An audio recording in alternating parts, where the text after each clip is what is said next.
Salut tout le monde, on se trouve aujourd'hui pour une nouvelle vidéo. Comme vous pouvez le voir en arrière-plan, on est sur quelque chose de très costaud aujourd'hui. M3 F80 avec un coloris bien spécifique, je vais vous en parler pendant la vidéo. Je compte sur vous pour laisser un maximum de likes, n'hésitez pas à vous abonner si ça vous plaît. Et c'est parti tout de suite pour la présentation de cette magnifique auto juste ici. Donc ce que je vous propose aujourd'hui, parce que je ne vais pas être tout seul sur la vidéo, on va présenter cette M3 avec le propriétaire qui est directement ici. Je vais le laisser se présenter rapidement et puis ensuite on va vraiment basculer sur la partie présentation, donc je t'en prie. Salut, moi c'est Maxime, 21 ans et heureux propriétaire de cette belle M3 F80. Elle a des sacrées spécificités, hein. Je sais pas si tu peux un petit peu nous en parler, parce que c'est vrai que je vais vous mettre des plans et tout ça en off, parce que c'est vrai que c'est un petit peu difficile de tout montrer d'un coup. Mais déjà, est-ce que tu avais un projet quand tu as acheté cette voiture? Est-ce que c'était une voiture que tu visais déjà de base? Ouais, alors c'est un véhicule que j'ai toujours voulu depuis le gamin, depuis sa sortie. Et puis moi je suis toujours un peu dans les voitures qui ont des couleurs quoi. Ouais, et du coup je l'ai acheté blanche. Et voilà, elle n'est pas restée blanche longtemps quoi. Non, effectivement, je sais pas si vous vous rendez compte, je vais basculer la caméra dans l'autre sens pour qu'on puisse faire la présentation. Mais là, il y a vraiment pas mal de choses à dire. Et encore une fois, bravo pour la config. Moi, en tout cas, je valide fortement. N'hésitez pas à me dire dans l'espace commentaire ce que vous en pensez. Mais moi, perso, je surkiffe. Donc la première chose que je voulais vous montrer, c'était la face avant. Et là, il y a pas mal de choses qui vont ressortir. Déjà, la couleur, le vert satin en covering qui est vraiment sublime. La teinte, je suis juste fan. Alors, je sais pas si ça se verra bien sur la vidéo, mais franchement, les reflets qu'il y a au soleil, c'est absolument fou. On a des rappels en doré, comme vous pouvez le voir ici, sur le logo également. Elle est juste sublime. On a également le pack carbone, comme vous pouvez le voir, sur cette partie-là, mais également sur le toit et le béquet que je vous montrerai un petit peu plus tard. On a les baguettes latérales en M3, les jantes en BBS. LMR. Ouais, LMR directement. LMR, ouais.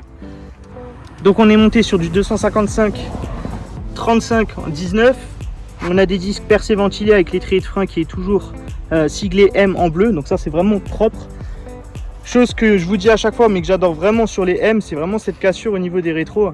En plus on a vraiment le contraste entre le noir et la couleur vert satin. Donc ça c'est plus que propre.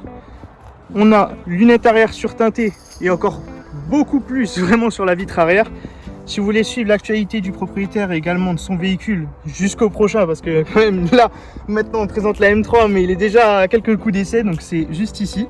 Je vous laisse vraiment suivre, ça vaut le coup. Le 3/4 arrière, et ça c'est vraiment la chose que je préfère parce que là on va tout de suite voir une spécificité bien sympa de ce véhicule. C'est au niveau de l'aile arrière, regardez comme c'est bombé avec le feu en teinté, c'est juste ouf, vraiment oufissime, je kiffe. Le déport il est juste magnifique. Et en plus vu qu'elle est sur ressort court, forcément ça donne une impression qu'elle est vraiment posée. Je sais pas si vous voyez, mais là le plan franchement je kiffe avec le soleil. Vraiment trop beau. Le logo également en doré. Et le fameux béquet que je vous parlais pour le pack carbone. Avec également le diffuseur qui est en carbone avec les sorties d'échappement à gauche et à droite en doublé. On est sur une ligne M-Perf, donc vous allez voir ça chante vraiment bien. Puis après au niveau spécificité moteur, un petit peu reprog, tout ça, on va en parler à l'intérieur. Mais en tout cas je vous laisse admirer. Et ce que je vous propose, c'est qu'on passe à l'intérieur pour la suite de la présentation. Donc on enchaîne la présentation à l'intérieur du véhicule. Et comme d'habitude, la première chose qui marque, c'est toujours ses volants. Il est absolument sublime. On retrouve une partie en carbone avec l'inscription M Performance, là sur cette branche là, absolument sublime, le logo passé en noir. Comme à l'extérieur, full Alcantara sur le contour, avec ici les LED quand vous montez dans les tours, c'est juste sublime. Les compteurs à l'ancienne avec l'inscription M3. L'interface juste ici, et chose qui vraiment fait la différence, c'est aussi ce carbone sur la planche de bord.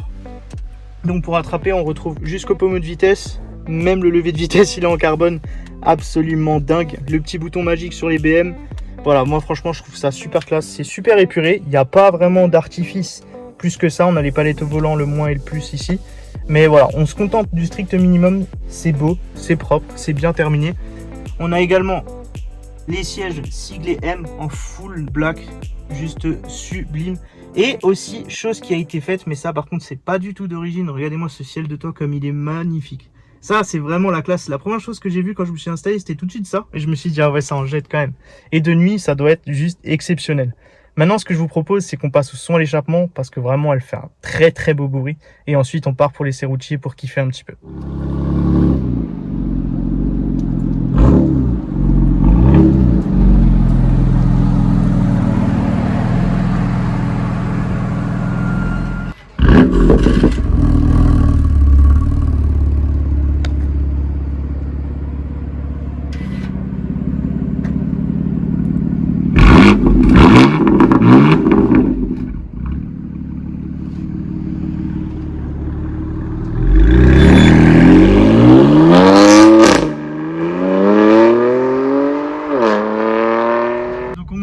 Pour les Serrucci de cette BMW M3. Donc je suis toujours accompagné de Max. On va un petit peu parler plus un petit peu de ce qui a été fait. Donc elle est en stage 2 si j'ai bien retenu. Ouais, c'est ça, en stage 2. Ouais. Du coup tu as réussi à retenir les chiffres ou pas? Ouais, 560 chevaux et 780 Nm de coupe. Je sais pas si vous vous rendez compte, 560 chevaux. Écoutez ça. Ah, c'est une machine de guerre. Putain, comme ça. Ah, c'est énervé. Et franchement, à chaque fois, ça me fait le même ressenti de merde, il faut dire ça comme ça. À chaque fois, je me dis, ouais, BM, c'est pas trop mon délire. Mais à chaque fois, je monte dedans, après, je change d'avis, c'est horrible. Franchement, c'est horrible. 760 Nm. On les sent et franchement, ça monte vite, vous en doutez bien. Après, voilà, on se fait un petit peu plaisir pour les Serrucci, c'est pas tout le temps comme ça, bien sûr. Mais même, c'est une voiture qui est hyper saine dans le sens où certes il y a de la puissance, c'est une propu, c'est joueur, c'est BM, mais on se sent quand même en confiance avec et il y a quand même un sacré travail qui est fait derrière pour justement que le châssis suive, quoi. Donc aussi chose, parce que qui est vraiment appréciable, mais après ça c'est vraiment sur tous ces modèles là, on n'est pas mal à l'aise dedans. C'est sûr que vu qu'elle a les ressorts et tout ça, forcément on sent un peu plus les imperfections de la route, mais on est quand même super bien installé dans ces sièges, ceux que j'ai pu vous présenter. Ils sont pas seulement beaux, ils sont aussi très très confortables. Après voilà, comme je vous ai dit encore une fois, la voiture est plus que saine. Il y a tout qui est vraiment fait pour que ce soit une voiture qui soit conduisible tous les jours. Après bon, ça c'est à vous de voir après si vous voulez passer à la pompe un peu tout le temps. Mais maintenant toi qui l'as depuis combien de temps? Moi je l'ai depuis janvier. Et bon après c'est pas ton daily, ça je sais, c'est une voiture plus plaisir. Ouais c'est ça. Ouais. Mais c'est quoi le trajet que tu as pu faire le plus long, on va dire, si on peut vraiment parler d'un trajet Eh ben écoute, cet été je suis parti dans les Alpes avec. Ouais. Et puis donc j'ai roulé au régulateur tranquillement. Hein. Et donc quand j'ai fait le plein, après ça me mettait 760 km d'autonomie. Ouais, donc on va dire, allez, si tu veux en conduite mixte, t'en as pour quoi? 450-500? Ouais, en gros 450-500, ouais, c'est correct. C'est plus que propre quand même. Ouais, c'est correct. Vas-y, je vais en profiter parce que Max, avant celle-là, il avait une M135i, j'ai failli dire 140i, 135i en orange, qui marchait vraiment bien aussi. Elle était aussi en stage 2, hein, si je me souviens. Stage 2 t'as eu quoi un petit peu comme véhicule en dehors de cette M3? Bah moi j'ai commencé par une petite 208. Ok. Première voiture que j'ai pas gardée longtemps. Après j'ai eu une 118D. La bleue du coup. Hein. Ouais. C'était une F21. Ok. Et elle c'est pareil, j'avais mis une in full tube avec sortie gauche-droite type 135i. Incroyable. Ouais, t'étais déjà dans le tuning quoi. Ouais, bah là j'avais 18 ans. Ouais. Là j'avais 18 ans. Ouais. Et après je l'ai vendu et puis je suis passé sur la 135i. Ok. Phase 1, hein, c'est là. Ça c'était une phase 1, ouais. Phase 1. Elle était en stage de plus, ouais. Celle-là elle faisait 450 chevaux. Celle-là bon, elle avait beaucoup plus de pièces moteurs. Elle avait. Ouais, tu l'avais beaucoup plus préparé, ouais, je crois. Elle avait échangeur Wagner, admission Eventuri, Catasport, ligne Rémus. Celle-là ouais, d'accord. Totalement préparé quoi. Ouais. Vraiment plus grand chose d'origine quoi. Non. Ressort court, elle avait aussi. Elle avait des belles jantes BBS, CHR aussi. Et ensuite, tu as décidé de partir sur ce modèle-là, quoi. Comme tu as expliqué, c'était un petit peu un rêve. C'est ça, moi c'était un peu mon goal, quoi, en fait. Et après, est-ce que dès le départ, ou même avant d'avoir acheté la voiture, tu t'es dit, si un jour je l'ai, je ferai un covering comme ça, je mettrai ces jantes-là et tout ça?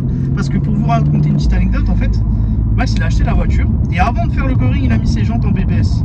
Et personnellement, parce que voilà, moi je donne toujours mon avis, je suis sincère par rapport à ça, j'ai regardé, je me suis dit, je comprends pas le délire. Et après, quand il a fait le covering, je me suis dit, ah ouais, en fait, il nous a bien eu parce que franchement, c'est propre de ouf, quoi. Petit axel sympa.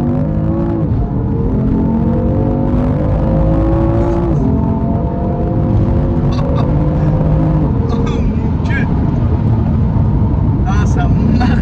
un truc de fou. Ah, ça m'a coupé dans mon explication, mais du coup, ouais, ton projet covering, Ouais. incroyable. Bah en fait moi du coup c'était soit blanc ou noir et un covering, Ok. soit c'était une couleur Un petit peu qui sort voilà. de l'eau, quoi, Ouais, saphir voilà. ou quelque chose comme ouais, ça. voilà c'est ça. Bon après orange je voulais pas Ok. parce que j'avais déjà la 135, Ouais, bah oui. donc je me suis dit Non, mais t'as bien fait, hein, parce que franchement, le covering est plus que sympa. Hein. ouais pareil. Pour le covering, essayer de choisir une couleur qui sortait du lot. Bien sûr. Je trouve que ce vert on le voit pas trop quoi.